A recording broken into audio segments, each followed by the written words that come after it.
Welcome back, guys, to the Bear and Scully podcast with me, Sean Scullion, aka Scully, Owen Mallon, aka the Bear, Aidan the face for radio behind the scenes. It's a bit delicate today, but anyway. And our guest today is Haileigh Lamont. Hi. How are you? I'm good. Glad to be here. Thank you very Out much in for the coming up. sticks. It's not that bad. It's not that bad. Every city slicker that Yeah. makes the journey up to the big wilderness, eh? City slicker. Yeah. I'll take that. Haileigh, thank you very much for making the journey up.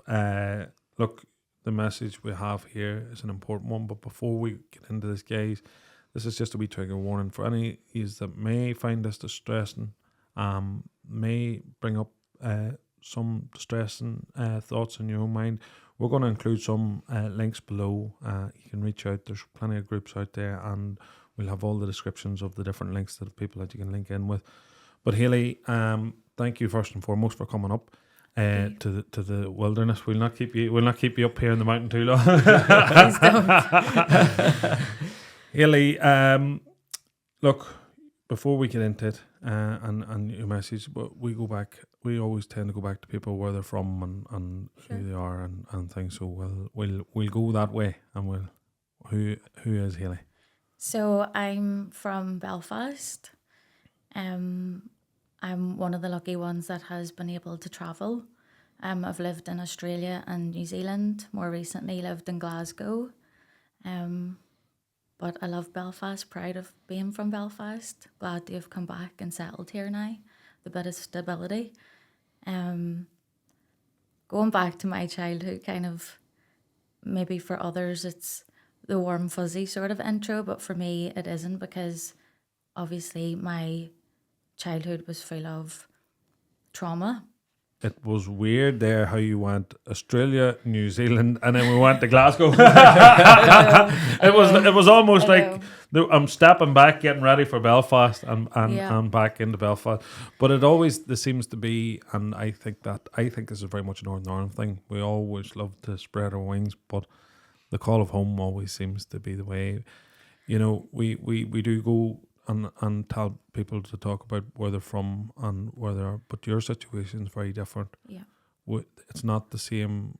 This is growing up. So, you're a survivor of sexual abuse. Yeah, so I am a victim and a survivor. So there's this sort of like language that's used. You know, whenever anybody's talking about childhood sexual abuse or sexual abuse, it's victims and survivors. And my sort of opinion on it is that you're both. I am Haileigh Lamont. I refer to myself as a victim because the word victim empowers me to put the blame back where it belongs with the perpetrator. If there is a victim, then something bad was done, something has happened. What was that? It allows for people to ask questions about what was that was done and identify who the perpetrator is and put the blame with them.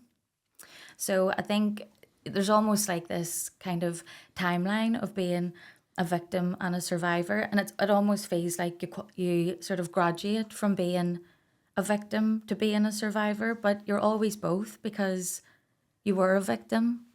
Like, you know, abuse is you're not, it's not like a victimless crime. You're not just a statistic, or you're a person, and you were a victim. You have survived. As long as you're still going and still fighting, then you have survived. But I'm Haileigh Lamont. I use the word victim, and I think probably it links in with the whole sort of criminal justice journey and the fact that victims of sexual abuse are referred to as witnesses with the criminal justice process. And I think, that was something that really hit hard with me, not being referred to as a victim.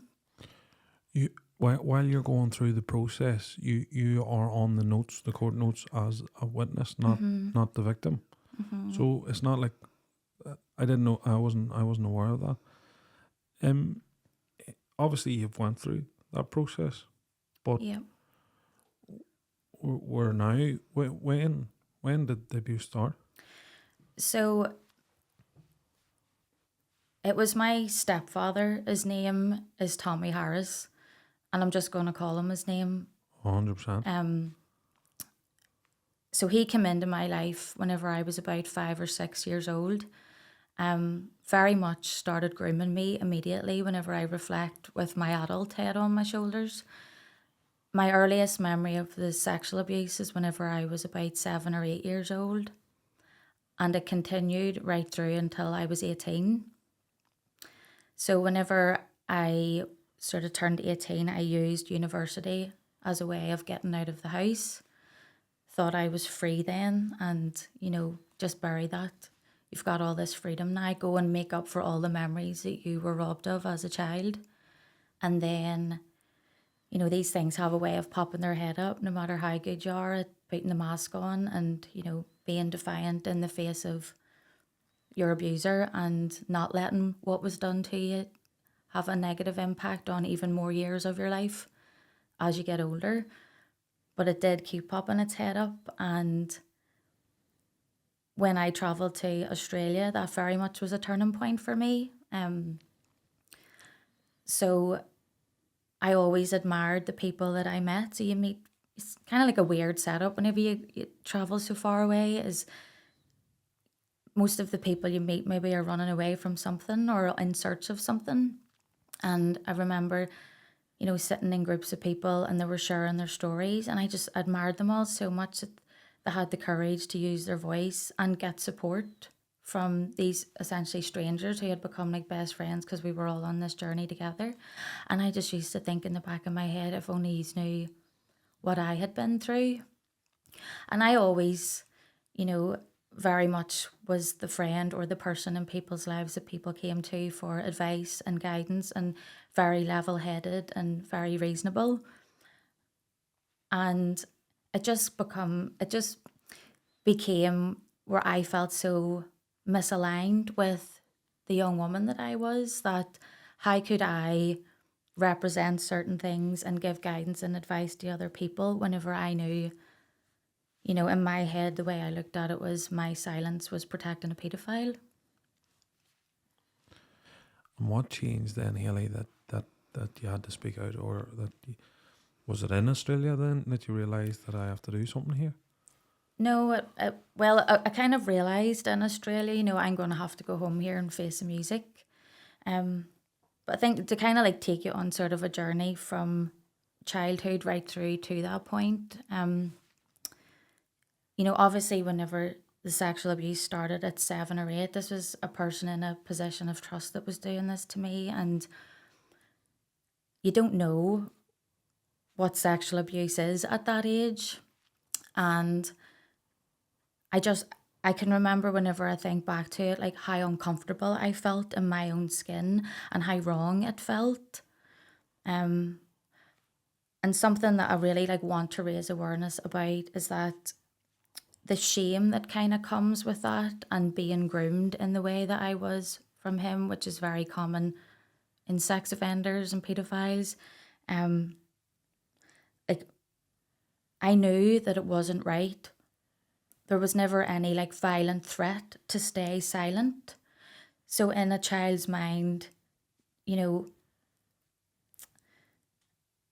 wasn't aggressive, as what people would maybe, don't you tell anybody. It's not like you see in the movies, don't you say anything about this. The grooming process, the way I described it to the police, was like a spell being put on me where I just knew not to speak about this and not to talk about it. There's never any mention of this is our wee secret or anything like you read about in the movies or on TV shows. It was so premeditated and planned from him to get me to a stage where I just knew not to say anything about it. And that grooming process and that sort of feeling of there's something really wrong here, but I can't say anything about it, that stays with you for a long time, right through until you're an adult, and even whenever you do use your voice, and that feeling ashamed that you didn't say anything. I think it's very, very important to me that people better understand the impact that grooming has on victims throughout their whole entire life. on how they understand what was done to them, but also how other people understand what was done to them as well. When you're that young, what is persuasive control? Is that it? Is where they use that Yeah. and it's such a sadistic, calculated. Once I suppose with the hindsight of being an adult now and therapy, you've looked back and you started identifying all the traits and things that were done, and for a lot of people there, they think that it's a one-off type of behaviour that happened then. But when you actually start speaking to people, you realise these sick fucks got a Miranda. They have a They standard think up. different. They think different from you and me, and that's why it's so hard for normal people like me or you to understand how somebody could be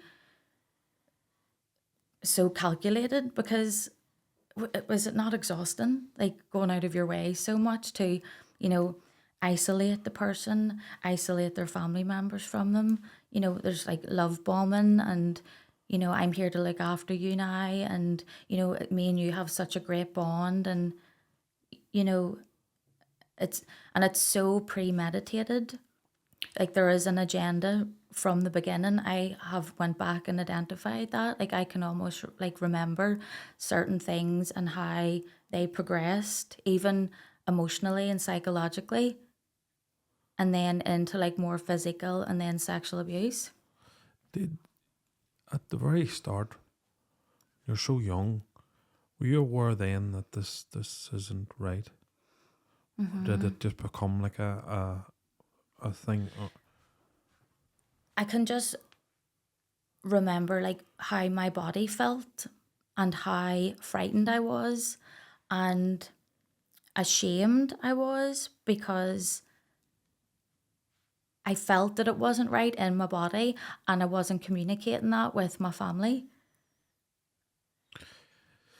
And then as this continued on, and obviously the level of control gets bigger, and they become more control because they've Yeah. cut everybody out of your life. They've now got you where you want with it. That level from what we're talking about before and what we were saying. When the opportunity come to go to university, was it an opportunity to get out to run? The travel was to Yeah. run, and then you're running away, and you can't outrun that shadow that is that's chasing you. I think, there was being like, sort of really young and not understanding what sexual abuse was. And then whenever I started to get into my teenage years, I knew that it was sexual abuse. And those years were very, very hard. Like,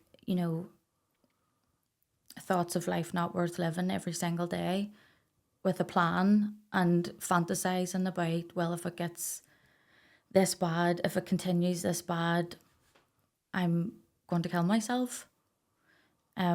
Those years feel so uncomfortable, and you can imagine as a teenager, like the hormones, and you just don't feel nice in your body anyway. But one skill that I have developed over the years is the hypervigilance, and I was very observant as I was constantly risk assessing, and I kind of clocked on like, how am I going to get out of this? And the answer was to get the grades in school to get into university so that I could leave home. See, during all that there, so just you're talking, your mum or nobody, like nobody was aware of any of this going on? No. And even so then obviously at 18, you were fit to go and spread your wings and go try get away from all this here, but it was still looming over you. Who did you go and speak to first then about it? Yeah, and sorry, just kind of like just to take control of that wee part of my story, because there are some wounds that are fresher Yeah. in my story, and I don't have a relationship with my mommy or my daddy anymore. And that kind of needs a whole lot of TLC from me. I can't speak for either of them. So in terms of, that is, let's just be real, that's the question on everybody's lips is, did nobody pick up on it around you? The answer is no. So I had to decide myself how I was going to come forward and kind of get it out there. And I'm a planner. Again, it's like the hypervigilance and observing everything. And I started to research like where do you go in different organizations, and I couldn't find anything online back then. So that was in July 2020. I made my disclosure. Sorry to interrupt there, Haileigh.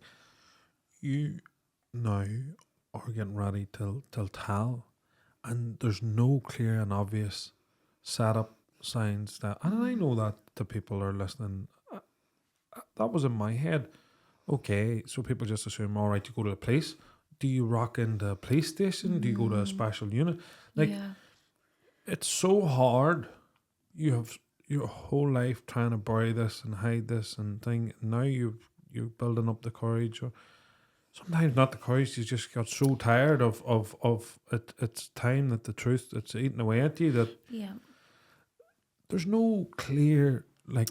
No, on the PSNI website, there's like you can email in and then they'll give you a call back. There's absolutely no way I was going to type that out. I hadn't even said it out loud to myself. I barely said it in my own head. I had never told anyone ever. And that sort of like being conditioned and groomed and the fear that I had of him, in the back of my head, I thought he would know, even if I typed an email and sent it to one of these agencies that were, open 9 to 5 to help, or, phoned a 24-hour helpline, unless there was somebody there in front of me that I could hand this information over to, because it was precious to me. It was my story. It was my truth. And I wanted it to be understood. And the best way to do that is face to face for me. And even, the police, if it's a non-emergency. So, I made my disclosure whenever I was 29. It was historic, it wasn't an emergency. So I would have had to have called 101. Like, you wait 40 minutes when you call 101 PSNI. Yes, there's so much wrong with that. Mm-hmm. And on the PSNI website as well, whenever you click on the page that talks about sexual abuse, there's a line in it that says, come forward, something along the lines of, come forward so that it doesn't happen to anybody else. And whenever I read that, as a victim full of shame and fear, that could be interpreted as, if this has happened to anybody else, you not coming forward sooner could be the reason why. I don't like that. I can understand what you mean. You're ready when you're ready. Mm-hmm. And the wait. And some people have said that they felt like they needed to speak out because they maybe seen somebody with. That's not. You are a victim, and the onus on stopping perpetrators is not the victim to. And I'm not going to say pluck up the courage, because yes, it's courage, and yes, there's desperation in it, and yes, there's so many things, and you can understand why they're saying that, right? Mm-hmm. But it's not a one cap fits all response, and it's not. It's just, to me, it's very alarming that it's so hard to reach out. It's so hard to speak out. That the process is that, and there's probably reasons to that we're not aware of as we're saying this, and somebody will say, look, we have to do this, and there has to be due diligence. These statements of fact that what you're saying about somebody, it's I get that, but it just seems a bit cold. It just seems a bit distant and a bit out of reach. Yeah, for sure. And when you're coming forward as a victim, like, obviously I speak for sexual abuse, childhood sexual abuse, and I was an adult at the time, but you don't really need for somebody to tell you how to cope or how to be okay, because you can handle your life. Like, you can handle yourself. You have more than likely lived a life up until that point and have friends and family and hobbies and interests and all of that kind of thing. What you want to know as a victim is, what does the process look like? If I'm coming forward, what does that look like for me? you hear statistics and you see things and you hear different rumors about certain things and everybody's experience being different. There is a process that has to be followed by the police and PPS when you're a victim's engaged in criminal justice. There is no clear step by step. And I'm not saying, oh, you know, within 6 months you should be here. That's not what I mean. But there is a process that has to be followed. And I wanted to know, what does that process look like? What is the reality against my expectation? And more so, what is going to happen to him? Because I'm so full of fear that when I use my voice, he's going to harm me.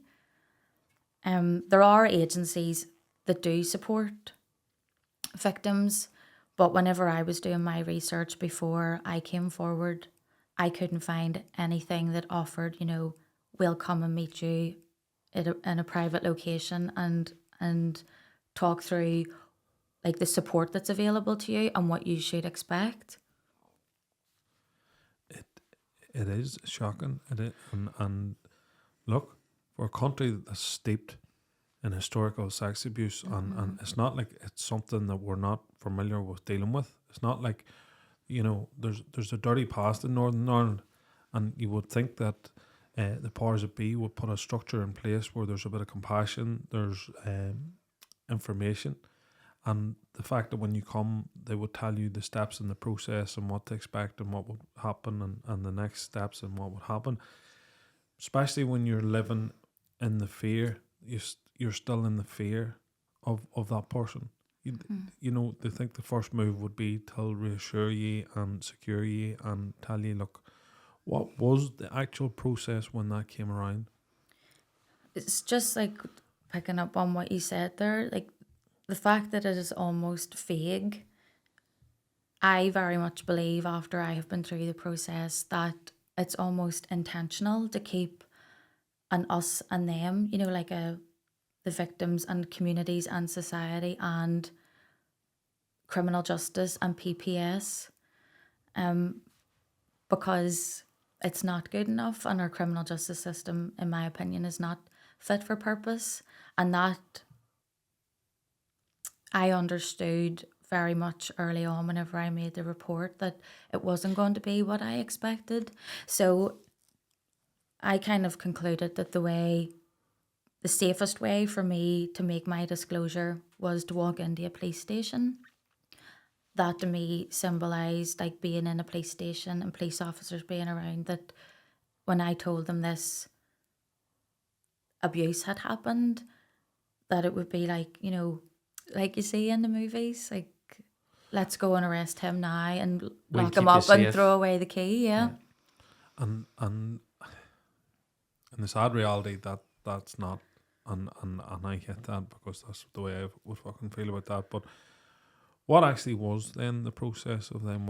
What police station did you go to, or who did you get to talk to then? So I went to a police station in North Belfast, and I actually, like the night before, I went down to suss the place out. Like, this is like, you know, hypervigilance. Like, in the back of my mind, I thought, how busy is this street? Where is the front door? How long will it take me to get through the front door? Because in the back of my head, I thought, if he drives past and sees me going into the police station, what answer am I going to give him? Like, every scenario under the sun covered. So I walked into a police station, and, you know, they weren't expecting me. And I was hysterical. Like, you know, I'd been down the night before, I'd walked around, I'd seen what it looked like. And then on the 7th of July, I got on the bus, said goodbye to him in the family home as well, told him that I was going into town because he still lived in our family home, and went into the police station and said for the first time, my stepfather sexually abused me when I was a child, and I can't take it anymore. And I completely broke down. And I remember the girl, you know, that heard that for the first time from me, and it kind of all felt very chaotic after that. And, you know, she kind of wanted me to explain in more detail what I meant by what I had said, what type of sexual abuse, what has happened. And I couldn't speak. I was just so hysterical and upset, having like a huge panic attack. And she said, just tell me your name. So I told her my name, and then I moved into like a separate sort of interview room in the police station. And a wee while later, an investigating officer, detective constable, came over, and she was actually wearing like her own clothes. She wasn't in a uniform. And I remember thinking, like, is this, and I've told her this, is like, is this lady from, like a charity or an organisation to support women and girls that have been abused? There was just so much going on. And I was just so like still sussing everybody out and who's who here and who's going to really help me and what's happening. So you go in, and there was 2 uniformed officers. While I was waiting on detective constable coming over, took an initial statement, and I hadn't said any of this before, and it just all felt so gross to me, having to detail what he had done to me. And one of the police officers, it was a man and a woman, and the woman police officer, I think, maybe had a bit more experience than the fella. And I was trying to speak and trying to breathe, and he was like, did he sneak into your bedroom at night time? And I said, and I was just, then I broke down even more, and I was like, it doesn't happen like that. It doesn't happen like that. And I just remember thinking, this is going to be so hard to tell everybody how this really is. Nobody's ever going to understand. But I will say this, is that when I had finally made the decision that I was going to make the disclosure, I never ever doubted that I would be believed. The biggest thing that I felt was fear of what he would do once I exposed him. I knew that it happened, and I knew that it was the truth, and I knew that I could explain what had happened. So I never ever really doubted that I would be believed and that people would know that he was a paedophile. I obviously didn't know what the whole entire criminal justice process looked like, and it's not a case of, you're so brave and you're so courageous and you've finally said this and well done you. Like, we'll bring him to justice now. You've done your bit. We'll go and arrest him. There's such an in-between part before even the arrest is made in historic cases. So I made the initial statement, and then Detective Constable come over, who is an investigating officer who is in charge of investigating the allegations at this stage. And she kind of like talked me through, you've told us this is what we would like to do. But with historic cases, because, it wasn't an acute sexual assault that had happened within the last sort of, 24, 72 hours, in terms of public interest, like how much of a danger is he to the public? Do you know if he's reoffending? Do you know, or do you suspect that he's in and around other children and could potentially be doing it to them? And I hadn't thought about any of that, because in my head, my whole life was just all about my own survival. So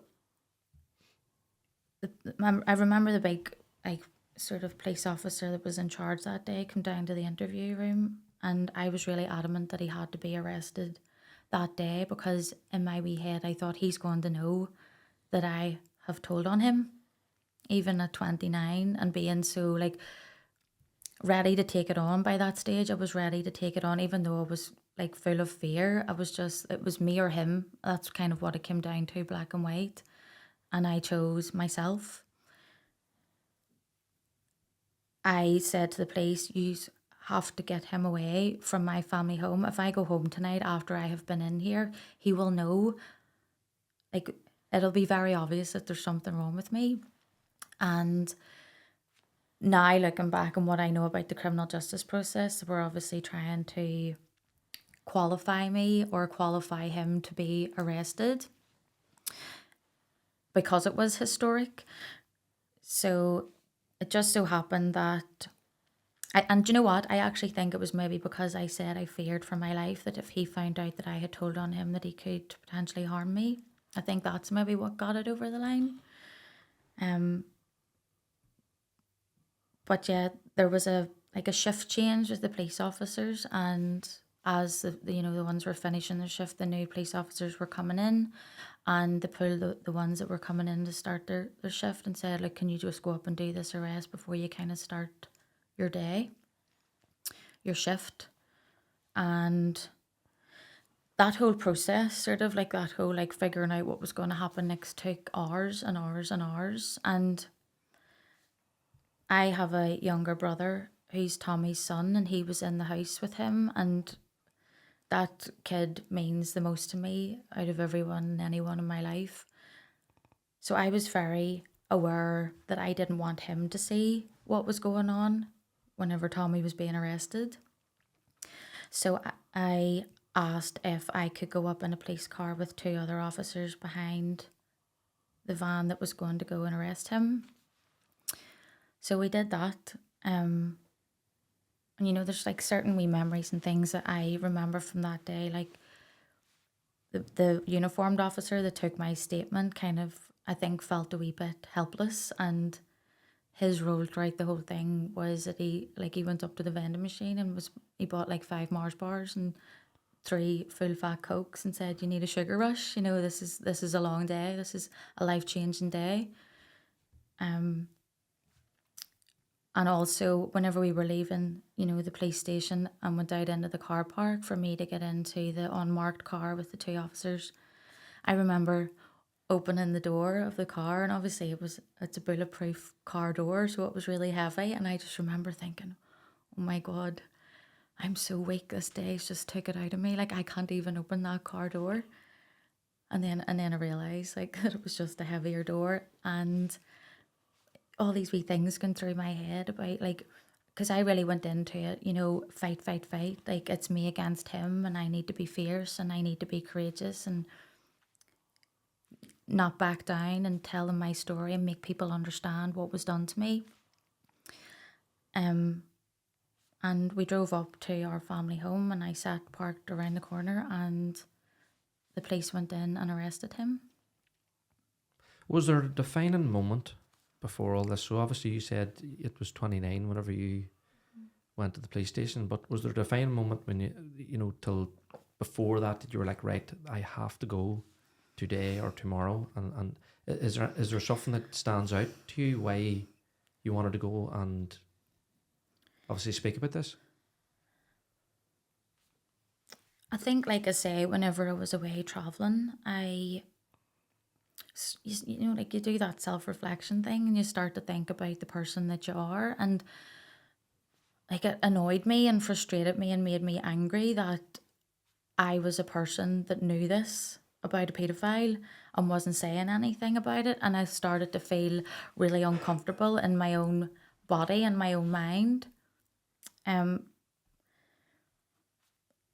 Whenever I was in Australia, sort of, I think 27, 28 was in Australia, and then I came home and I moved to Glasgow.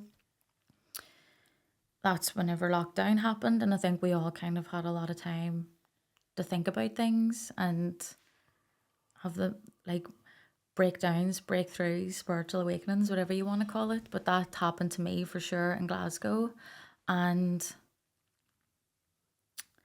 I just can't take it anymore. It's just like there obviously there's certain points in your life where you do kind of go through transitional periods, and I kind of spent those years in my 20s traveling and carrying on and partying and running about, and like I say, making up for the childhood that I was robbed of. I was very defiant in the face of, you've took so much from me and I don't have any nice memories from my childhood, so I'm going to make up for it in my 20s.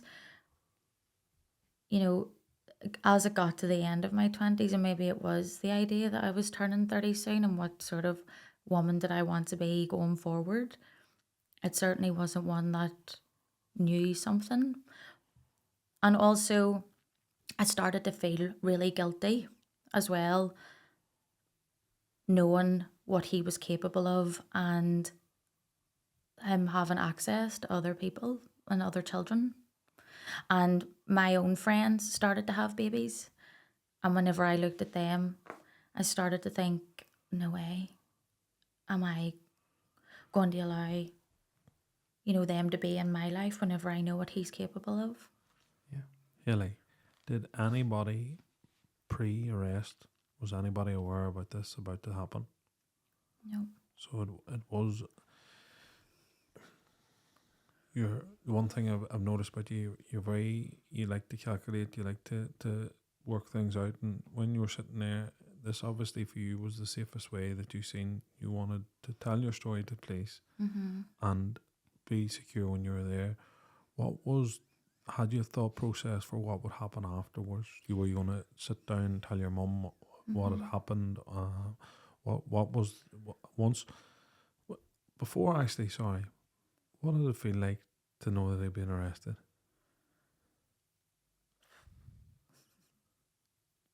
I was just terrified.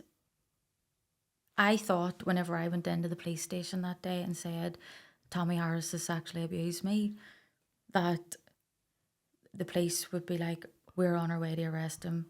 He's going straight to McGabry. You'll never have to see or hear of it again. And I always tell a story that like I had imagined this day being so life-changing for me, that it was going to be the best day of my life. And I would walk out of that police station like Snow White, you know, with music playing in the background and birds chirping and sunshine. And that's not the reality.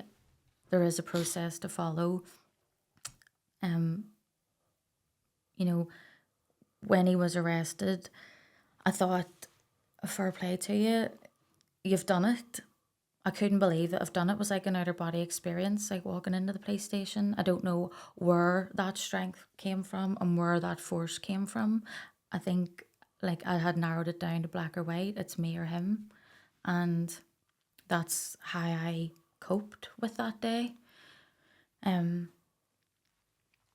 I was very, very frightened. I didn't feel safe. You know, he was arrested and I was told that he would be bailed. In terms of like day-to-day impact, like Had you taken an injunction at that point? so it's called a non-molestation order, an NMO, so I was advised to get that, but that's a process that you do not with the police but with the solicitor.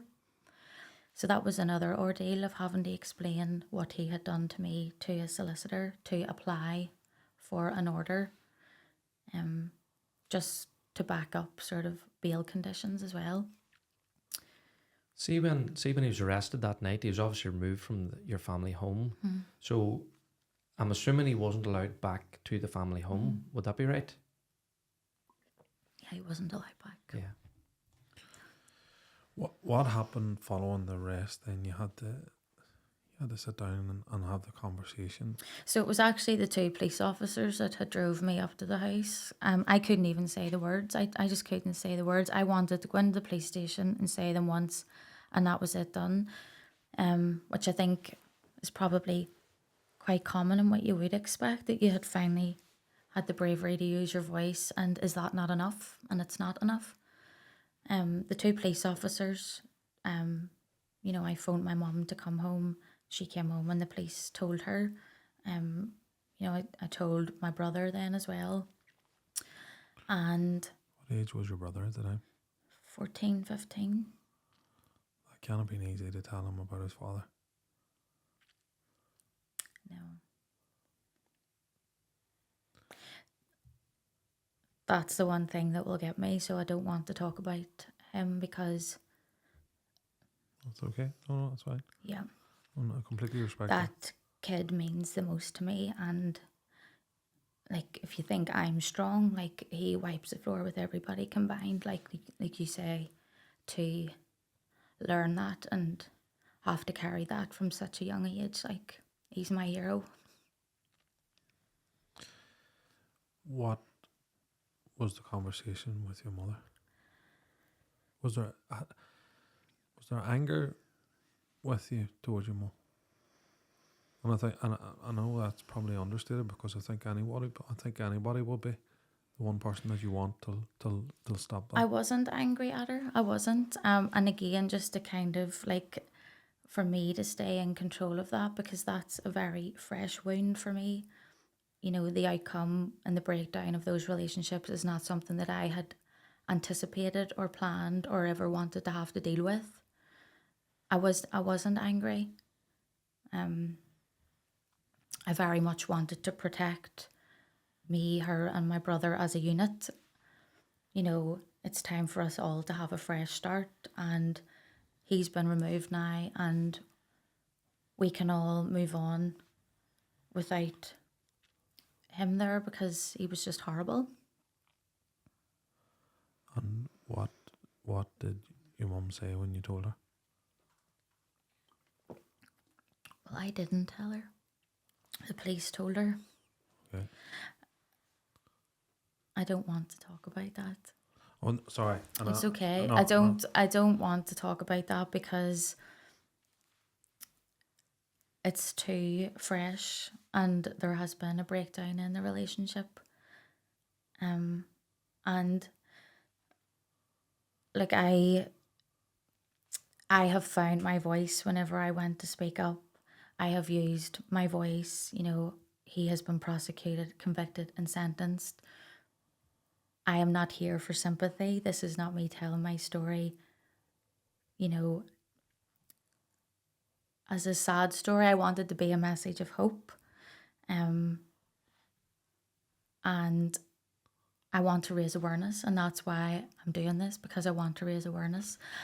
And I am very proud to stand firm with my integrity as the person that I am, and not to disclose what was said and what wasn't said, and what was done and what wasn't done. What I will say is that through my experience with my family, I have learned how to treat and how to support somebody who discloses something like this, and that's something that I want to share and practice with my work. I get it, and look, I don't want to push you, and I wasn't aware you were uncomfortable with it, and that's fine, and I respect that, and because a lot of people will come angry and full of revenge, and you've obviously processed a massive range of emotions with all that's happened. So, and I do want to move on to talk about the case and how it happened, and I definitely want us to move on and talk about how you're here and advocating for people. But I do think that, you know, the personal loss that's happened after the abuse, not just the childhood loss and the absolute trauma and thing. I think it's important for people to see that, you know, when you are talking about this, you have had all the things that have went with it. And I know abuse and historical sexual abuse is it's not one story fits all. So this story I know I get is very private to you. So we'll move on. He was arrested, and then he was formally charged, but this would have been a period of time afterwards. So he wasn't charged. Or he wasn't? Okay. Was he released on bail pending? So he was brought in for an initial interview, and he denied it all. He said, me and Haileigh have a great relationship. Don't know what you're talking about.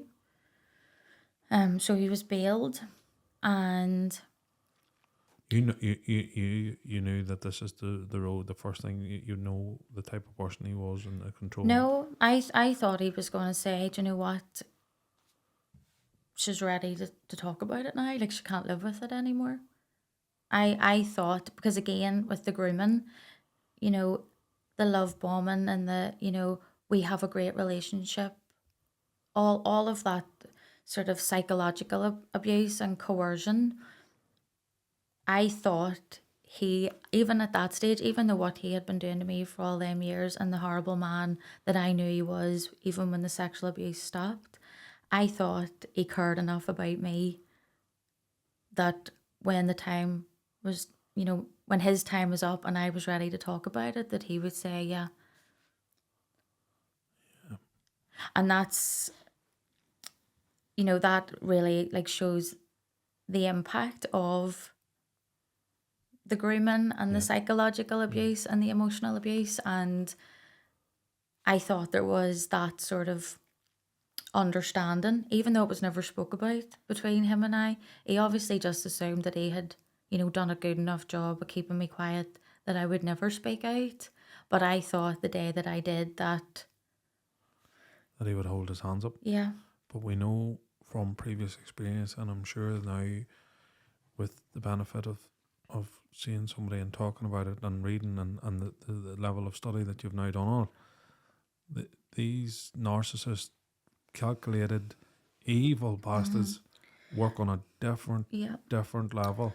Yeah. And he will not be ready to stop twisting the knife. Like, this is one thing we have noticed about these perpetrators, and I don't know what fucking monsters or what we call them, but I don't want to let my emotion get in the way of the story. But what we've come to know about these guys, they twist the knife to the last bit they can do.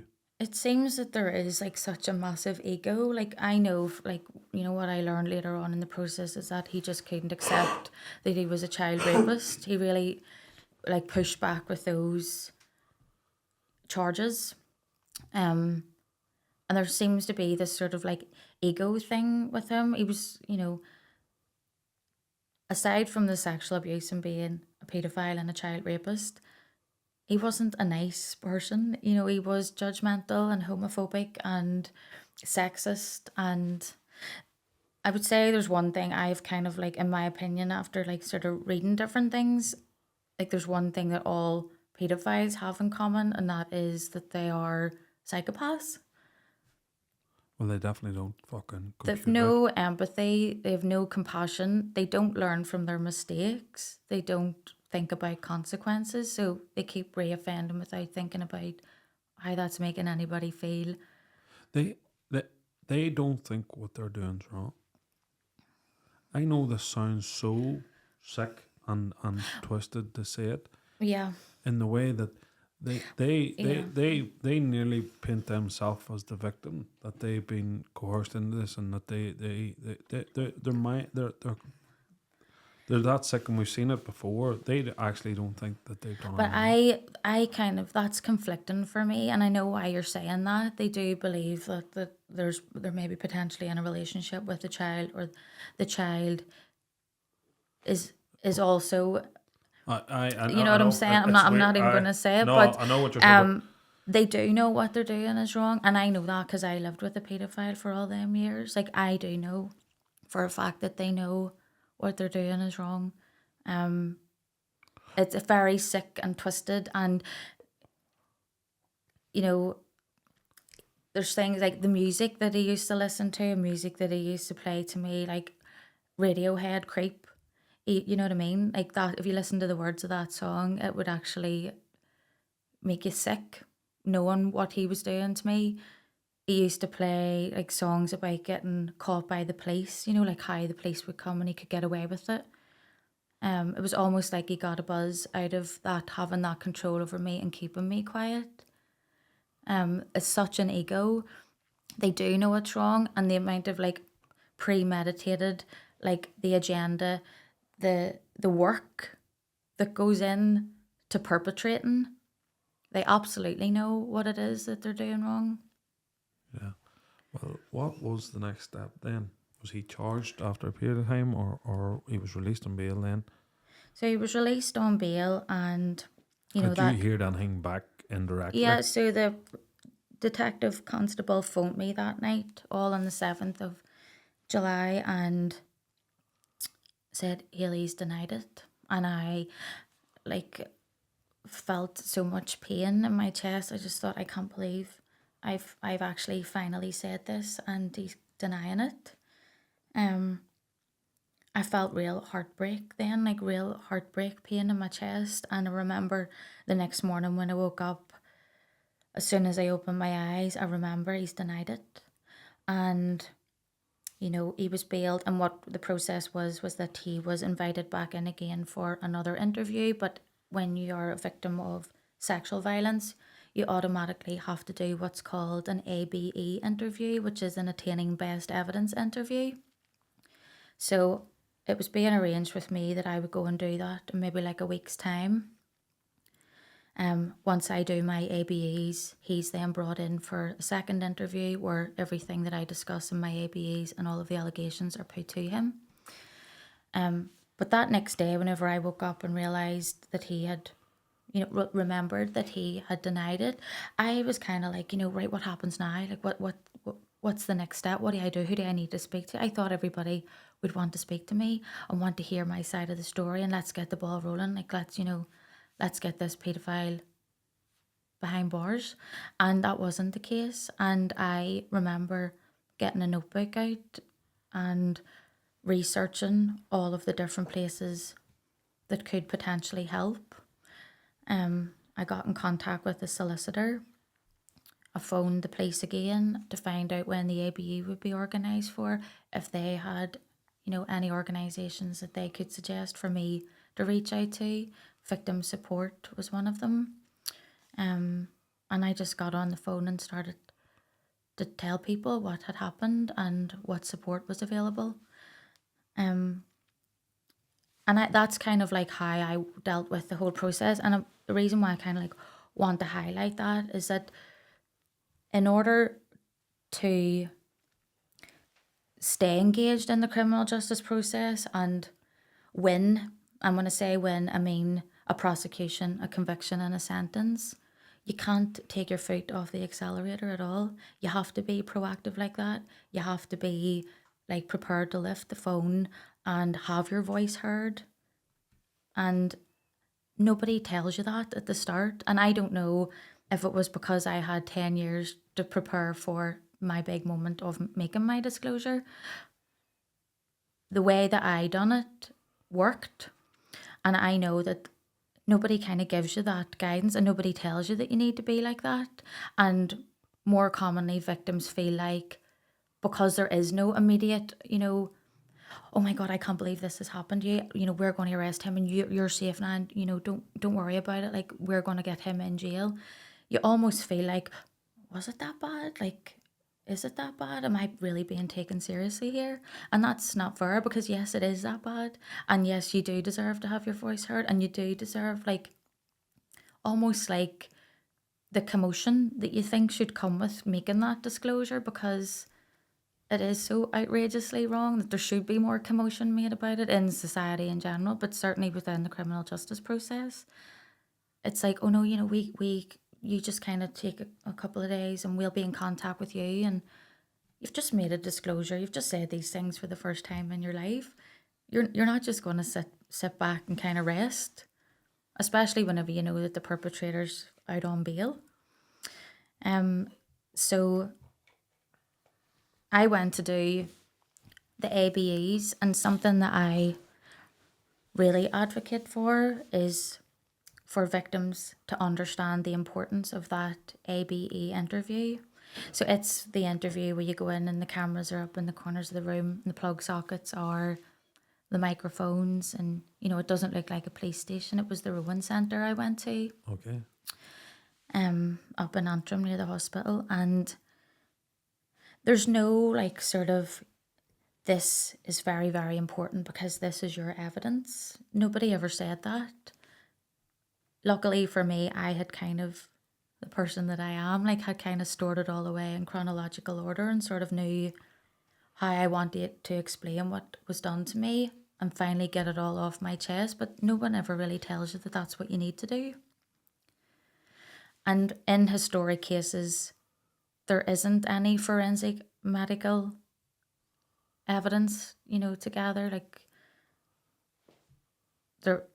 your lived experience and your words is your best evidence. And I very much kind of get the impression that people who haven't been affected by this and don't know the criminal justice process, they believe that they will have their voices heard when they get their day in court, whatever that is. Victims don't get a day in court. The court process is not set up to support victims. You have your voice heard when you do that ABE. That is your opportunity to give your best evidence and explain exactly what was done to you and expose the perpetrator.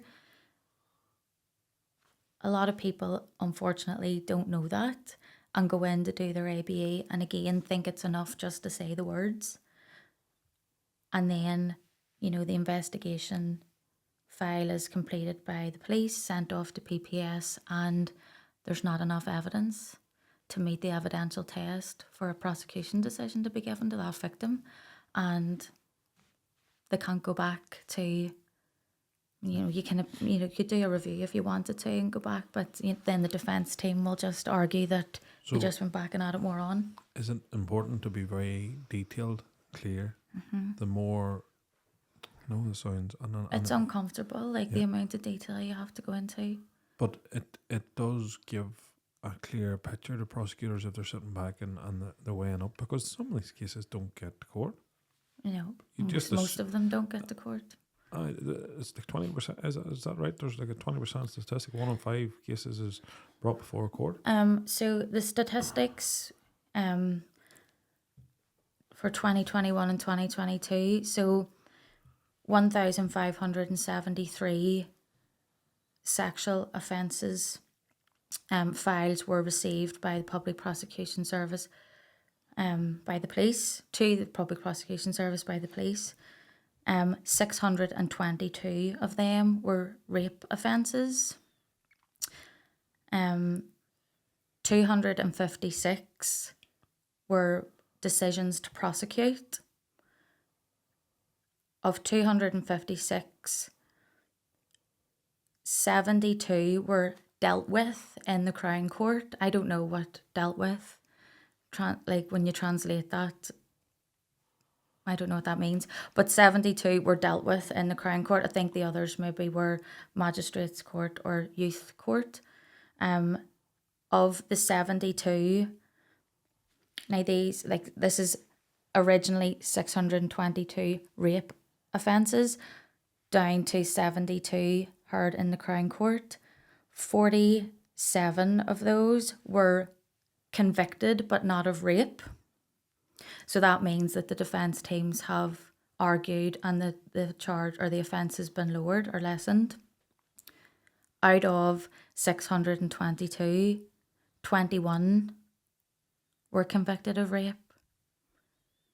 That's 3%.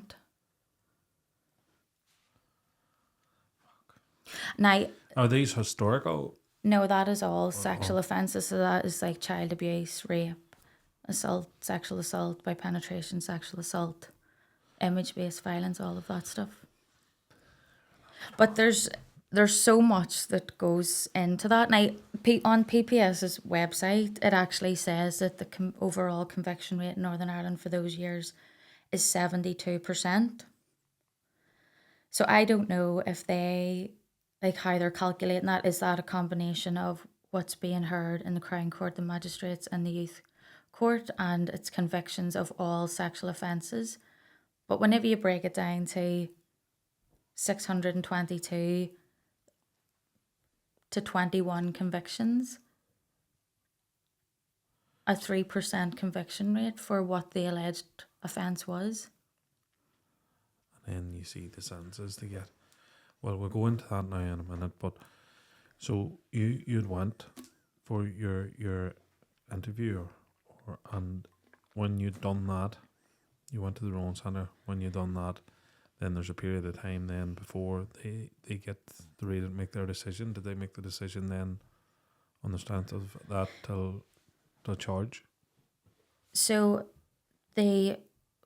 what I will say about the ABA is, just for anybody that's going through this, is that it's a free narrative to start with. So you go in and the police just ask, why are you here? Like, what is it you want to talk about, sort of thing. It's like an open question, and you're able to kind of give that free narrative. And then the police can come back then and ask you different detailed questions just to be specific, to make sure that they're clear about what has happened. I done 3 ABEs, all 2 hours long, and the transcripts for my ABEs are like that. So that's what they do. The police then go away, they listen to your ABA and they type it up into transcripts. And then the defence team gets a copy of that as well. And then he's brought in the police station and the allegations are put to him. And whenever he was brought in for that interview, then he said, yeah, that happened. And I very much believe that it is the amount of detail that I remembered and spoke about in my ABEs that whenever he seen the transcripts for it, he knew that there was no way of talking himself out of it. What was it like to hear that he admitted it? Like euphoric. Like very like sensory. Like whenever the police officer told me, it was kind of like an outer body experience again. Did you feel at that point you were getting justice? I think in the back of my head, I don't know if it was a coping mechanism or not, maybe, that I always kind of thought there's no other outcome but for him to be found guilty. I felt like a lot of pressure was off me to like convince everybody around me, because as much as I was determined to convince everybody or tell the truth to everybody that wanted to hear it, it was exhausting and stressful and traumatizing. So yeah, I felt really relieved. I thought, great, this is not going to end in a trial where, it's maybe going to be a lot quicker. I remember journaling about it actually, and I wrote down and said that I felt like somebody had handed me a check for 1 year to live, that wouldn't be sort of overshadowed by this having to prove. So whenever he was initially charged then, so at that stage he was charged in the police station. There was 6 charges, and the process then after is that the file, the investigation file, so my ABE, any other evidence that was gathered, any statements, the medical notes and therapist notes and all that kind of thing, his interview all gets sent to PPS. And I think like people maybe don't understand that the PSNI and PPS are 2 like separate organizations nearly, and once that file is sort of handed over, it's then in the hands of an assistant director at PPS, whose job it is to go through those transcripts and allegations and kind of pair them up with what the legislation is in Northern Ireland to create a list of charges, which is an indictment. So I think that's another thing as well, is like people maybe kind of get mixed up between like what is an offence and what is a charge. So the offences that are alleged and if a perpetrator has been charged are 2 very different things. Okay. And what were the 6 charges then? Was that what he was taken to court on? So they were just like, that was just what the police had kind of extracted from what I had said. So Okay. initially 6 charges. So then the file went to PPS and the assistant director. PPS goes through that and bases everything, like every incident that I talked about, like is the detail that Haileigh has give here enough to meet the evidential test to, and I hate saying it, qualify as a charge. When I got the indictment, there was 48 charges. So it had went up from 6 to 48. And what I will say, like for anybody that's going through this, like, obviously you're so relieved to get a prosecution decision letter. But you're kind of glad that it's all moving in the right direction. But getting that like document with, the Crown versus Tommy Harris on it makes it all very real, and it really made me very upset. It's sort of like the magnitude of what was going on and that this was my life. And reading, it's like it's not nice language that's used whenever the charges are listed. And it's very formal. And I got really upset whenever I seen that. Was that the amount of charges he was then charged with in court, or had that been changed? So it was it 48 or 40? 48. 48. Came back with 48 on the indictment. And, you see that sort of time period before I received that document. It was kind of like I was holding my breath on that because I wanted to know what the charges were. But to me, that symbolised that there was progress in terms of criminal justice. That period of time in between where you made the disclosure and you done your interview, you don't really hear anything and you're kind of left waiting and wondering what the next step is, and very fearful of what the next step is going to be. And that period of time is whenever I feel like victims really need the most support, because they have told their story, and very much so are addressing things that they have suppressed themselves and coming to terms with things themselves. And it's really weird the way, like, the psychology of it, looking back on myself, you start to reflect on every single milestone.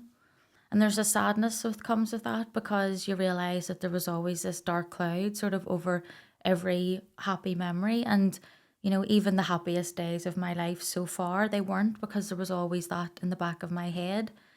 And you kind of start to look around you and you start to sort of realise, like, who can I trust? Because at this stage, I hadn't told anyone else bar, like, sort of inner circle family. So I hadn't even told any of my best friends that, this had happened to me, and also that I had went to the police about it. So you're kind of like looking around you trying to figure out who can I trust with this information. And the reason why you do that as a victim going through the criminal justice process is because you're told sort of throughout that anything that you say could potentially jeopardize the case. And it's always this, why is the victim being put under that pressure not to get support again after being so brave and courageous to come forward? You could potentially say something that we know defence barrister could maybe use against you. So that period in between is very difficult, and when people really do need the support, and something that I, want to do with my work is to empower and give people information on how to recover and how to support themselves in preparation for the next stage of the criminal justice process. Did anyone reach out to you during that period? Yeah, so I had an advocate from victim support. Was this someone that was assigned to you, or is this one of the ones that you'd researched and got yourself? So I phoned victim support and explained what I was going through, and there was a bit of a waiting list for support to be given to victims. And I kind of just said how desperate I was for support and really needed somebody to help me. And victim support are amazing. They were brilliant. And I was assigned an advocate, and she was like an angel. You know what? I'm glad, because we do be rough on some of the things here, because we always tend to see where the feelings and the misgivings are. But one thing that we have always seen, and I know we can be harsh on the police too, and as you made it very clear, the police do their part till a point. Mm-hmm. It's not up to them who appears in front of the judge. They do the best that they can present. Mm-hmm. And the one thing I have found about, and I have to be honest with any of the police officers we have found, I've said this, I know one case that somebody was saying different, but I have found that even that awkward police officer, he probably is in his head, he was like, I'll get this young girl a Marsh bar. Yes, but that was the part that he played, and it was helpful. And, what I will say about the police, they have to remain impartial. It is their jobs as investigating officers to investigate the facts. So even whenever I was doing my ABE, it was the first time that I was detailing all of this brutality, and I wasn't getting an emotional response. And that was in my head, like, is it really this bad? Or what is that investigating officer thinking? And she was brilliant, and couldn't give her enough praise and think highly of her. Like, she was brilliant. But that, as a victim, why am I not getting that response? So even for police officers who are doing ABEs, just to say, look, I can't respond as a human being. I have to be an investigating officer. And the reason why they have to be so impartial is because defence barristers will, if they get an indication that there's any sort of coaching going on. So any other victims that I've ever worked with, I always say the police actually have so much insight and foresight that they are protecting your future self. They know that if the defence barrister gets any indication that there's anything that could be deemed as you being coached or influenced in any way, this case won't go forward. And even to know that as a victim would be helpful.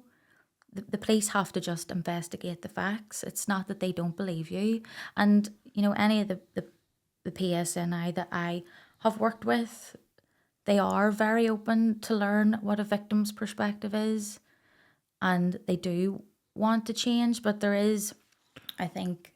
We have this assumption that they're trained in every aspect of, and they have psychology training, that they're trained in every aspect and how to deal with. Yeah. Now, there will be specialist officers that deal with sexual assault, but I mean, the first people you bumped into probably weren't trained in that, and even as a DCA, it might not be their field and area expertise, but one thing I will say, that they always want them bastards off the street. Like, they may not try and think, but they're going home as mothers and fathers and daughters and sons. They want them off the street. I think you're right, and I think there is a frustration with victims and families of victims that they kind of, you know, direct that frustration towards the police. But I think it's very much about not feeling empowered and informed about what the process looks like. I get what you're saying. If you were aware of what you know now at the steps in which you got, it would have helped you cope with. If you were told, right, you're not coming to the police station now, you're going to go to the Rowan Centre. This is going to seem very alien because nobody's going to respond to you and they're not going to say anything, but they're doing this for your benefit. Yeah. Give as much concise detail, and take your time. To me, it sounds like there's a massive gap between the care of victims and the system that it's almost like, and I hate to use this analogy because it's almost like you're being pushed through a system, you're being herded through a system, like in autopilot. And I think there's this assumption that if you tell a victim too much too early on, you overwhelm them, and they potentially aren't going to stay engaged. And like you say, police officers want victims to stay engaged because they want to see prosecutions and convictions. There should be no assumption made. I know from working with other victims that if they were told, like, this is the process, and it's not in depth, and at any point there can be multiple outcomes and paths that your case can take, but there is a process, and you do need to be one step ahead. You do need to know what the next step of the process is, not only to be mentally prepared for what is going to come, but just to be informed and to know, okay, well, what is the expectation of me as a victim in this case? Well, what did the prosecution before the court, what was the, it's just the terminology and I don't really like to use it, but what was the best outcome for, what did they want to secure as a sentence? Had they discussed that with you? They'll never say. So obviously every victim wants to know what if he was convicted, you know, what is the sentence likely to be? No one will ever tell you that. It's obviously, it's based off case law, which is like previous similar scenarios, which I think is ridiculous because some of the case laws are from like so many years ago that it's not evolving. There's a preliminary inquiry was the first court hearing, so I got the indictment. I think it was around about November 2020. No, it wasn't. It was April 2021. And then there was a preliminary inquiry set.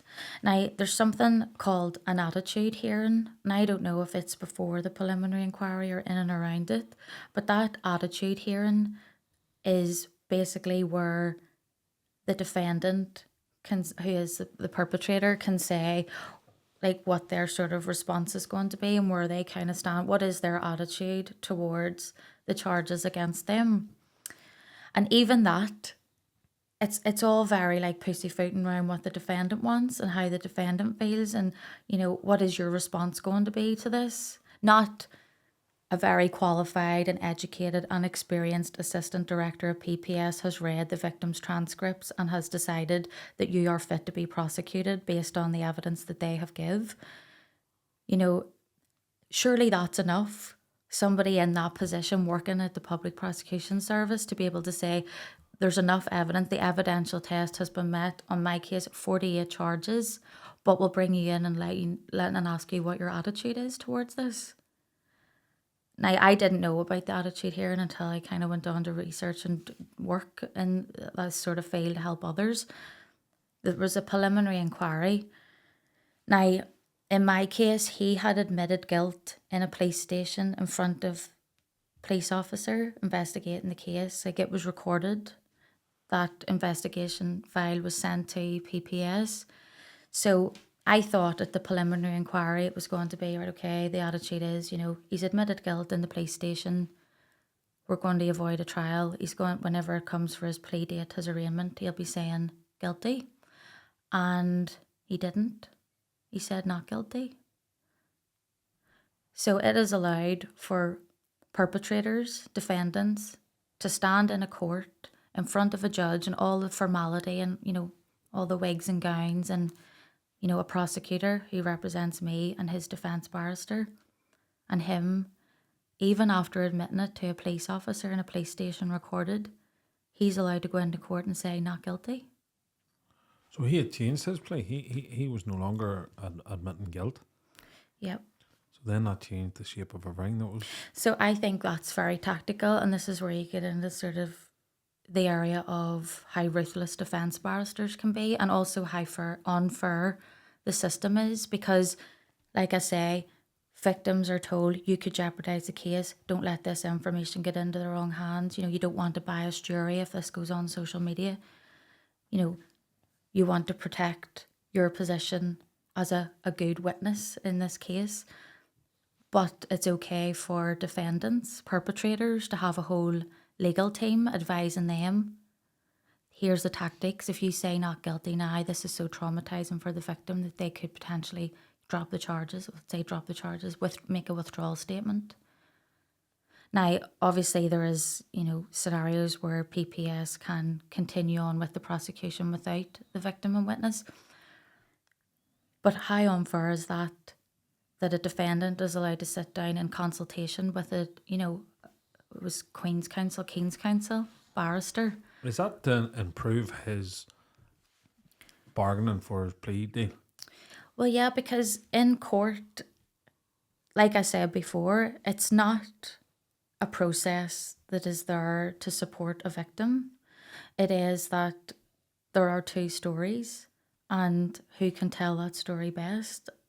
Who could convince a jury of our peers that this did happen?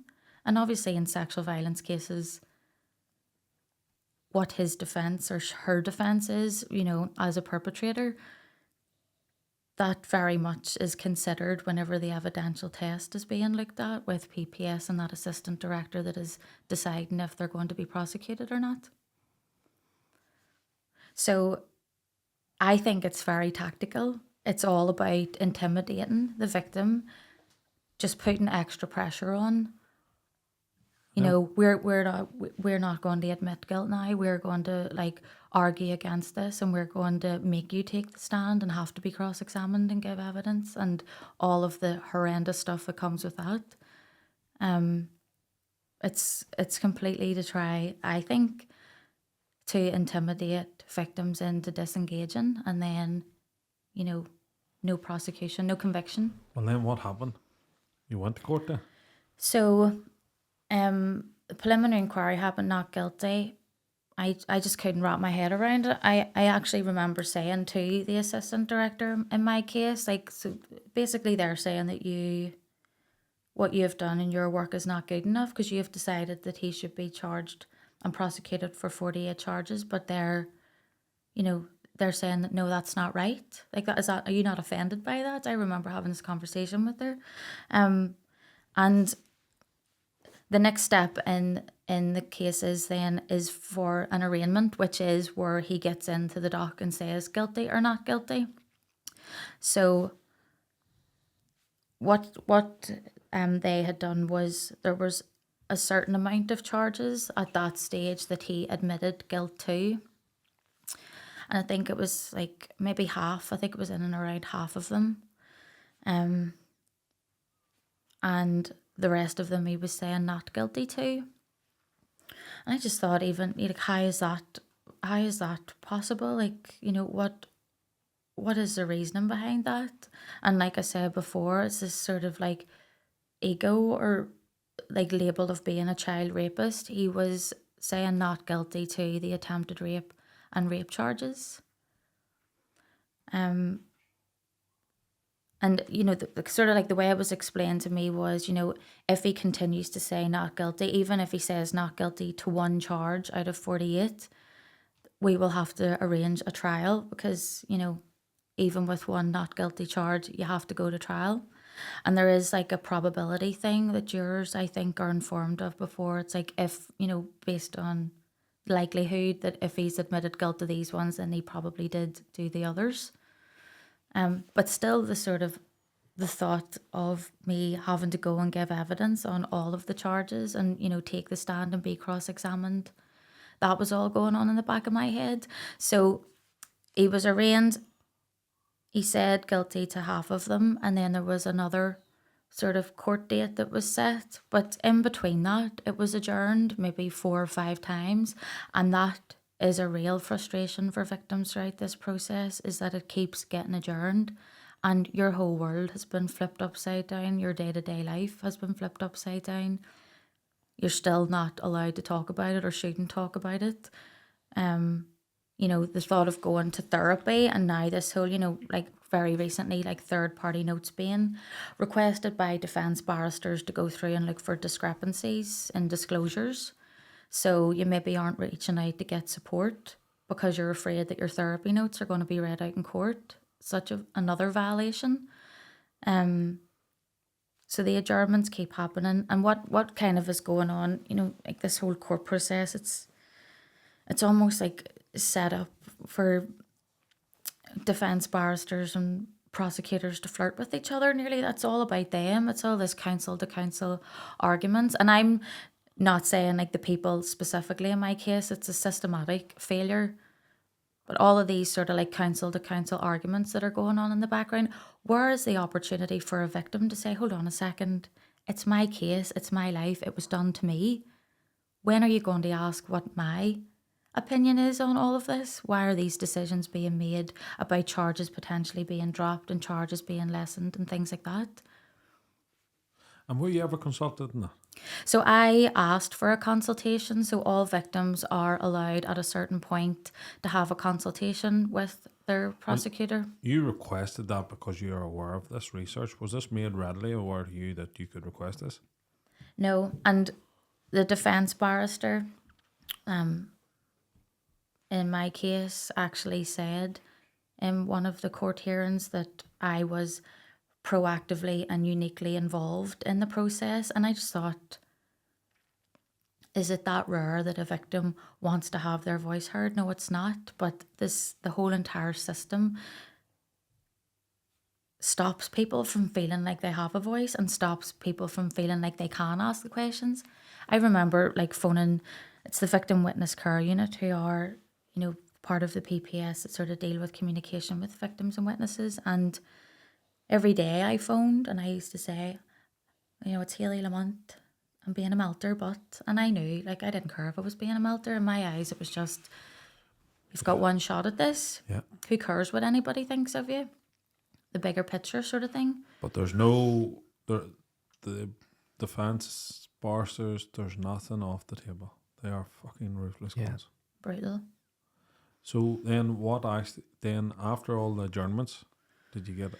So after all the adjournments, I knew that the defence team were submitting something called a no bill application. So they wanted to have certain charges dropped or lessened. So I was able to site link into that because I kind of wanted to know what's going on. I thought, you know, no bill application, I didn't really know much about it again. So what they wanted to do, his defence had come back and said, like, for every one of those charges, obviously on the indictment, was my suffering. It was an incident that happened that I had described in the APE that I could remember. They had come back to argue that some of the charges should be seen as one charge rather than 2 or 3. And, you know, to them it is just a list of charges. To me, that was suffering. So I was really angry at that. It's like, yes, okay, this was one incident where I was being abused. And there were certain things that were done throughout that time that qualify, and I hate using that, but qualify as their own separate charge. But their defense were like being so pernickety to come back and say, no, that was just one incident, so let that just be one charge. So all these sort of counsel to counsel arguments in that day, the 43 charges were dropped down to, 48 charges were dropped down to 43 because they like merged some of the charges. The no bill application to have charges dropped. So what that was the Sexual Offences Order 2008. So the law changed, the legislation changed in Northern Ireland 2008, where it wasn't just referred to as sexual assault by penetration, it was rape. And that's really shocking to me that before that it wasn't that. But I think I was 17 and a half in February 2008 whenever the legislation became active, and his defence was that in January 2008 that's when the abuse stopped, because they knew that as the legislation changed 2008, what he had done was then, in terms of the law, rape, and the punishment was harsher and the sentencing guidelines was harsher. So that's what their argument was, that it was like a technicality. I just thought, like, it's offensive to the judiciary that they're able to stand in court and say that in front of a judge. Like, here's what this person has been through. But we're going to stop and say, no, actually, just because it suits us, because the legislation has changed, we're going to argue that them charges should be dropped. And where did they stand on this? It was denied. Okay. And then when it went, he went to court charged with the 43 counts? Yeah, so after that no bill application day that day, and that kind of felt like a mini trial to me. Like, there was things spoke about that I had mentioned in, details of incidents that I had mentioned in my ABE. The judge then requested that he was rearraigned and able to give in a plea to all of the charges. So he got brought in, and it was the 22nd of June 2021, and he admitted guilt to all of the charges, including rape. And he was remanded from then. How did that feel to know that because all the moves and the fucking games and the twists? I was just so exhausted by that stage. Like, I lost my mind. Like, I hadn't spoke to anybody. I hadn't disclosed to anybody. It was like living in this wee house with no support apart from, the investigating officer or the assistant director, who, as individuals, were all very supportive, and my advocate. It was just like I was living in a different world throughout that whole process. And I, in the meantime, was doing the research about what the potential outcomes were, because, again, it's not available online, in a user-friendly way. You're having to sift through legislation and laws and things like that. So how long before the sentencing, then after the arraignment? So he was remanded then,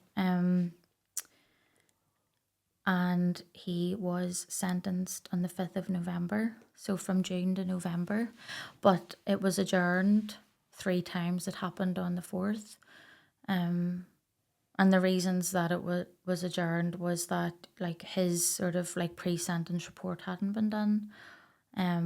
One of the times it was adjourned because anytime he has consultation with his team, there has to be it was Queen's Counsel at the time, his barrister and a junior barrister, and one of them couldn't make it that day, so it had to be adjourned.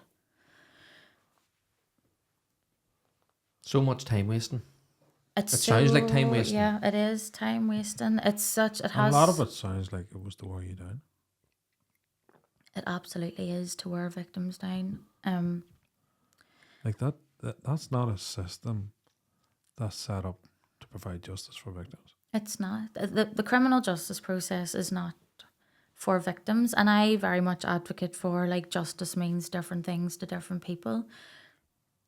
If you had asked me in July 2020 when I came forward, it was, my visual was him in court and, send him down like you see in the movies.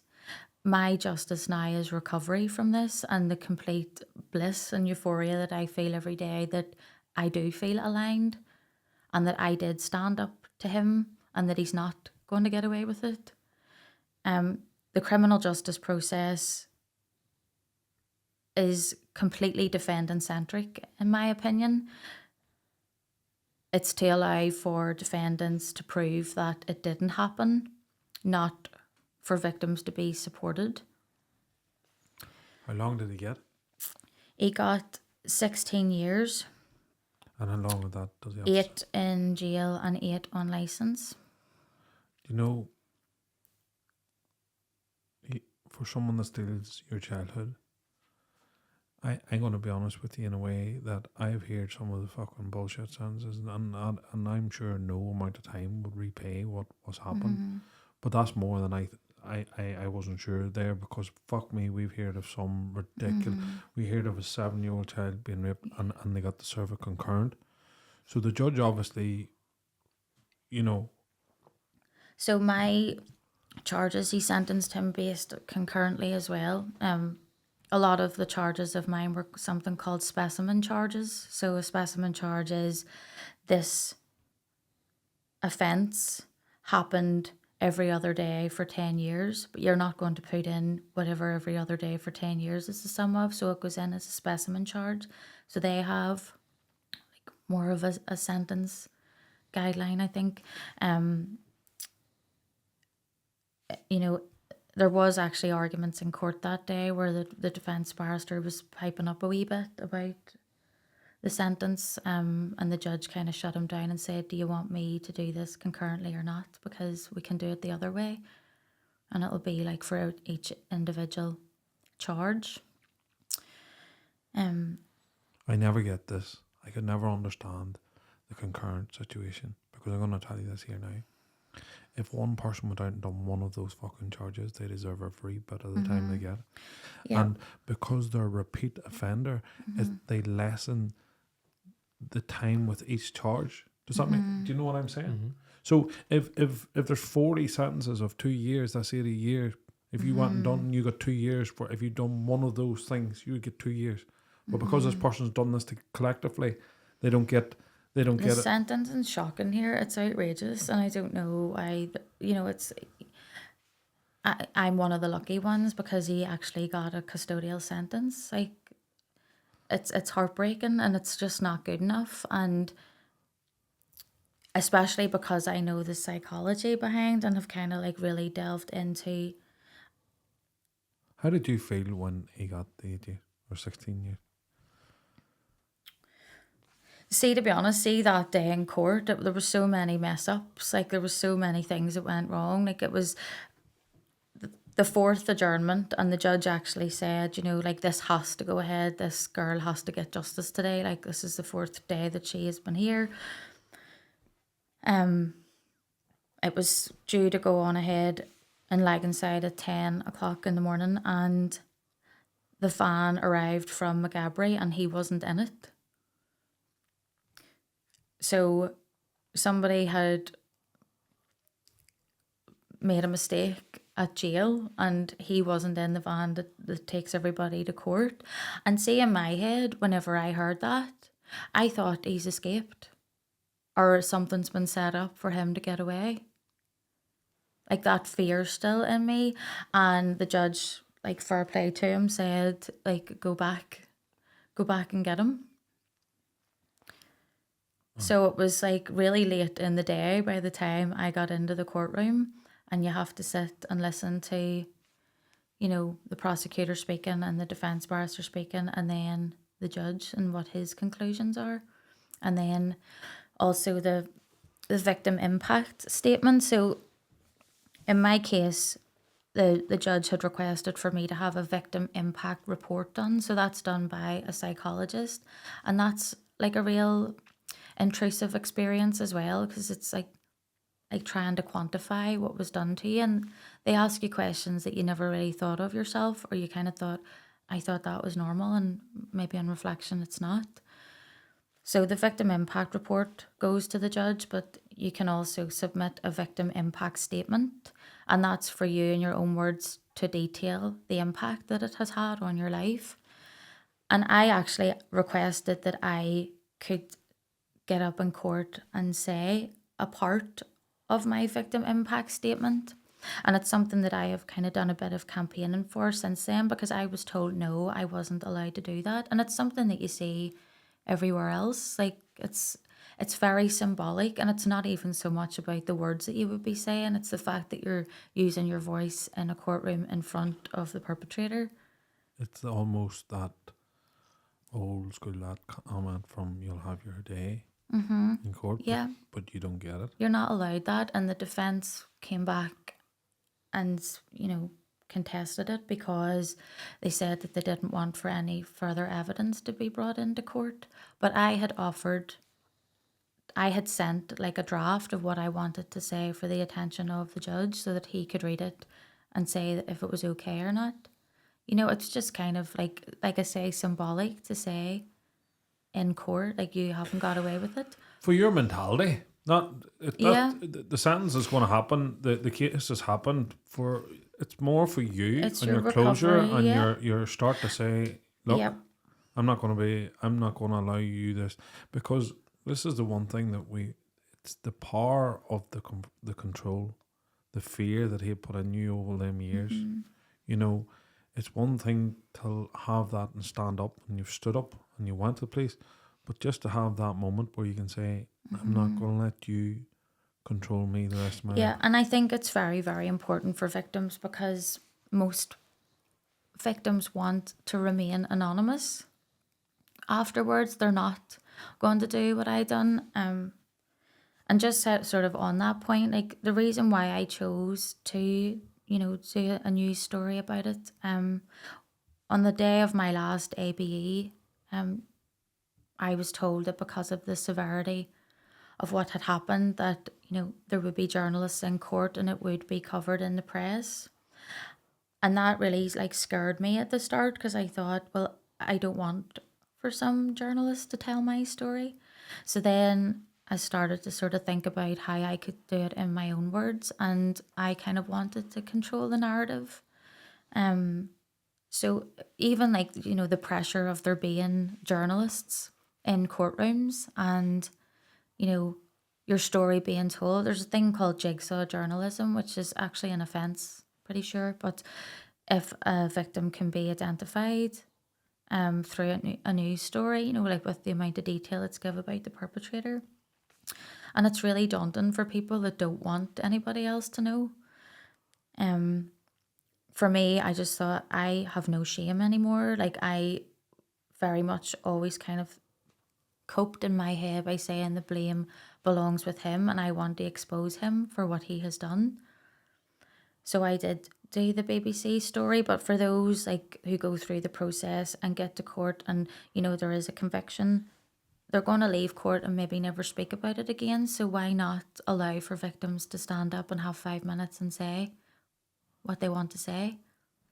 I'm with you 100%. And also, I don't think that you need to justify wanting to pursue justice. It's almost like it was used against you in the fact that you armed yourself with knowledge, you took steps, and you took what was available to you. Because a lot of people afterwards have so much regret that they weren't aware that they could do this, or they weren't aware they could request that, they weren't aware that they could be in such a place, or this could happen. There's so many people when these things settle and they learn post that they're angry and they're annoyed that it wasn't made aware of them, or the barrister didn't inform them, and look, I'm sure that I'm not belittling anyone's, but sometimes you see them barristers and them all working through, and they have this almost clandestine type operation in courts, and a secretive way of going on, and it's, to me, it always seems about keeping the money between the people that's in it. I'll let you kick this one of you. They're making deals with people's lives. Yeah. And this and sidebars and side deals and hustles, and this will keep my rate right and that'll get you right, and not what was right for you. Yeah. Not what's right for the people. What might to them seem so insignificant could be a massive part of the process of healing. Like The vindication you must have felt when you knew, like when you come out and you tell people, the first feeling is, what happens if somebody doesn't believe me? What happens if they make it out that I'm a liar? And when you see it all put out there and you're like, I told the truth, this is the truth, now anyone can choose to handle it whatever way it is, but this is the truth and this is what happened. There has to be a, not empowerment, but there has to be a part of you when he got sentenced, felt, vindicated. It had been such a fight, and I got really frustrated and angry at him that he knew the truth and I knew the truth, and he still said not guilty. That angered me so much that really fueled me to go to the consultations, request the consultations, and have my voice heard by being on the phone every day. I couldn't believe that he had done that. Absolutely. I was unbelievably proud that I had stayed engaged throughout the whole process. But still very much, like, I kind of blocked out all of the things, all of the rumours about the criminal justice process, and I think that very much, like, was in my favour. I couldn't logically get my head around the fact that somebody that had done this would not end up in jail. I couldn't believe that somebody that had admitted guilty, a police officer, could get into court in front of a judge and say not guilty. And I think that kind of staying that focused and just not really listening to the outside noise and this sort of, oh, you have to accept it because that's just the way it is. Like, there's so much, more that I could talk about the process in terms of how unfair it is. And, one example is that victims have to be cross-examined if there is a trial, but defendants don't have to be. Like, I'm very reasonable, like, in terms of... Say that again. Victims can be cross-examined. Have to be. Mm-hmm. But the perpetrator doesn't. Nope. So it's not even, like, at the beginning of my sort of, working after the sentencing, and, I kind of thought, well, it's not even a fair playing ground. Like, it is outrageous. It's disgusting, like, what victims have to go through. The thought of having to be cross-examined and give evidence, to be ripped apart on the stand by a defence barrister. You can understand how people don't come forward. You can understand, and as much as we want them and we feel that they should, and you can understand how not reliving that, not it's traumatic enough having it happen to you. Yeah. And I think it's like why it's so important to really emphasise, like, the investigation part and the evidence. And in terms of lines of inquiry, like, it shouldn't be a victim's responsibility to do the investigation and think about further lines of inquiry, but don't be afraid to go through old phones if there's messages you think might support what you're saying, or ask about CCTV or anything at all you can think of you think might be further evidence. Like, you're entitled to do that. You're not stepping on any police officer's toes by doing that. No. That sort of, like, best evidence, and it really annoys me because I hear things sometimes where people say, oh, there's no concrete evidence, whatever that is. ABE stands for attaining best evidence. Your lived experience and your words and your truth is the best evidence that you can give. This is one thing, and we have had previous victims of sexual abuse. The truth always remains. They can change their story 50 times. Mm-hmm. You can't. When you're telling the truth, it can only ever be the truth. And when you give a detailed, like, this is, sometimes I'm so far outside my comfort zone talking about this because it makes me sick in my stomach. Mm-hmm. But these cons are so coercive, controlling, and they're so manipulative, and they're more often than not, they're very intelligent and clever in what they do, and it's done so well that the very fibre, like, even the fear that was woven into you that somebody would find out, like, it's not irrational at that point. It's an irrational, and that's what the point and where they want to bring you to. But sometimes detailing certain small details, when you detail something to the very specific thing, it can't be made up when the truth's there in black and white. And I'm sure what happened to him was he didn't fucking realise how good your memory, how much of the, Yep. not how good your memory is, how traumatic of a fucking imprint Yep. that Yep. that when it was detailed and sat down, I have no doubt that he had, and there is a narcissist approach to this, that he could lie his way out of this. But when somebody sets you down an absolute detailed resume in front of you, he knew the fucking game was up. And the weird thing is, even the level of control that he had with you, even up until the end, you thought there was going to be some level of decency where he's going to step forward and say, no, I'm not going to do this, and I'll accept that. And thing that anyone abuses, manipulates, grooms a child, there's no level of decency. They're just a rotten bastard. And I don't think any amount of time, any amount we can get into this day and night, I think a bullet would be too good for them. Any of them, I think they're a waste, and I think that'll come out of danger. Yeah. There's no rehabilitation for paedophilia, and I am qualified to say that because I lived with one for my whole life. They don't think they're wrong. So, like, where's the fix there when somebody thinks that they're right? Did you ever hear of anything other? Because normally what happens in these scenarios, when the lights start shining on these evil monsters, there's other victims. Was there anybody else, or was there any? Not that I know of. But like I say, I know that he is sexually attracted to children. And he always has been, you know, from the day and hour I met him, right up until even whenever I was an adult, he was a creep. And he always will be.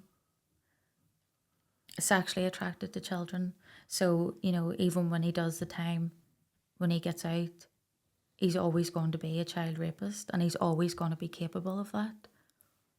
And something that I do want to say that's really important to me is that, you know, with my work and campaigning and my plans for the future, you know, I am prepared to detail what the criminal justice process looks like. You know, there's a whole lot more to it, even than what we have got to talk about. And I have kind of sat with that because I am very aware that there will be perpetrators that could potentially pick up on it. And I do not want for them to be able to use the information that I'm talking about the criminal justice process to further manipulate and abuse their victims and put them off coming forward. And I have sat with that, and my conclusion is that by me not talking about it is not going to make it stop. So I want to go further than that and call it coaching if you want at this stage. I want to give enough information to victims so that they are so informed and empowered that there's nothing that they don't know about the criminal justice process and what the next step is.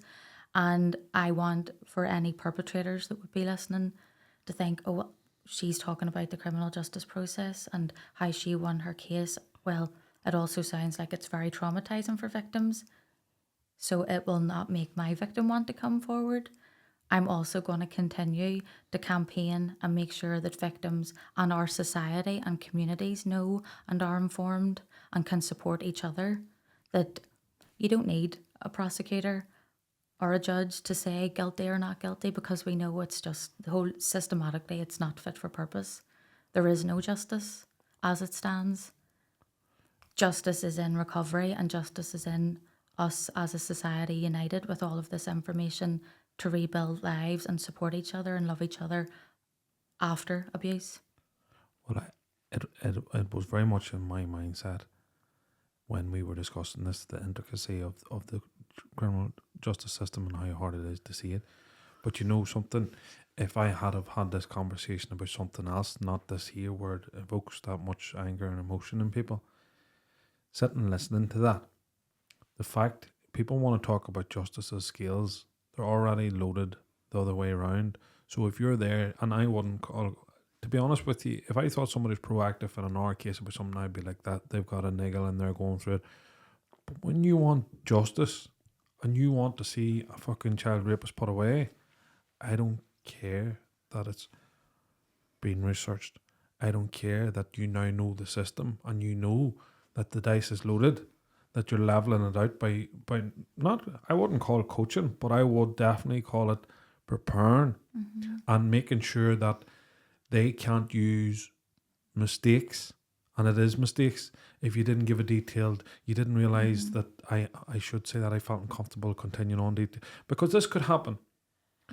It does. If you're not an open person It does, yeah. and you've closed off the worst thought in your mind and you've went somewhere and you're not getting any response, you might just close up shop and stop selling and saying, you know what, I'm not going to bother telling that story because I told something. You might not be fully aware. I wasn't aware that this was the process.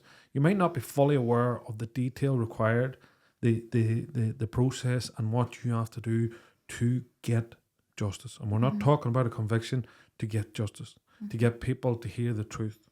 So I would 100% say that people need to reach out to people like you and victims like that and research it and think. And you know, the problem with this is you think the hardest part is going into the police station, when the hardest part's coming down the road. But when you know you can't. The one thing about this here, and the one thing that happened to you, no matter where you go in the world, no matter how far you travel, no matter how much you run, how much substance abuse, how much people turn to drink and you go mad and you go partying and you try all the different vices to take yourself away from what's actually there. Sometimes it's the turning around and facing the monster. And I hope they can reach out, and I hope they listen to this, and I hope they go down the road where they start seeing people like this put away. Because there's no place in society for them. There's no recovery for them. They need the light shown on them. They need exposed. They need to be watched the rest of their life. Like it is, and the system's a fucking joke. Yeah. If you owed the fucking system money, they'll run after you. If some guy's caught fucking counterfeit fucking jumper, he's gonna do fucking 2 years. Yeah. If some man's caught with his phone full of fucking pictures of children, he's gonna get slapped on the wrist. It's set up in a way, and I said it before, I've said it in our podcast. You want to know why our laws are like this? You only have to fucking look at the people that make the laws. They're protecting themselves more than anything. Like this, it's not set up. Yeah. Like the amount of fucking pedophiles walking the streets is actually shocking. Yeah, they're everywhere amongst us, and in Northern Ireland, they are everywhere. The amount of reports that are made is shocking, and I always very much, whenever I'm doing any sort of work in the past, have always said it is not my message to say come forward, but I think that can be misinterpreted sometimes, because I absolutely want people to come forward because they deserve to have their voice heard and to expose the perpetrators. Like, that is a form of justice.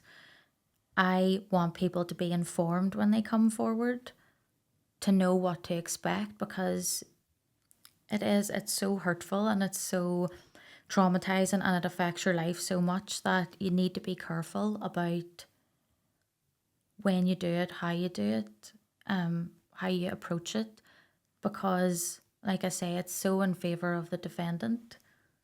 Well, Haileigh, taking away all this, and you're obviously quite an intelligent woman, you're well read, you researched this. Was there a void in your life then when it all stopped? How did you start looking after yourself after that? Because when you can throw yourself into the actual, you went straight to the mindset of I need to get to know as much of this. And one thing I've found from you is you like to control the narrative. You like to research and know and explain and understand. Was there not a big hole then after it all stopped? Yeah, after the sentence hearing, I was exhausted. I wanted to get out and campaign and call for change and help other people and share my story. The changes in my life that it brought, and having to sort of come to terms with the fact of, like, relationship breakdowns with my family, and like, I didn't have a home anymore, so, like, I qualified as homeless. Didn't really have any support. I didn't anticipate that, and I didn't expect that. I thought after this was over, it was going to be freedom and me ready to move on with my life. I didn't expect to have to pick up or start from scratch.